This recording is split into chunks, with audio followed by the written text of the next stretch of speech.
Hello guys, দেখেন আমরা মুরাদ ভাইয়ের বাসায় আসলাম। হ্যাঁ গাইস, তো এটা আসলে আমাদের ফেসবুকের টাকা দিয়ে আমরা এই বাড়িটা করতেছি। বাড়িটা করতে অনেক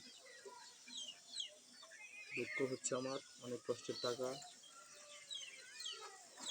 তাই না? তো কাজ তো মনে হয় অনেকখানি হয়েছে আল্লাহর রহমতে। হ্যাঁ হয়েছে, মোটামুটি হয়েছে, মোটামুটি হয়েছে। আচ্ছা, আপনার ফেসবুক থেকে কিরম কি টাকা আসে? আসছে, অনেক টাকাই আসছে, এই টাকা দিয়ে বাড়ি করতেছি। ওই টাকা দিয়ে কাজ করতেছেন না? মাশাল্লাহ। তো কাজ মোটামুটি দেখেন অনেকখানি উঠে গেছে। ওগুলো খান।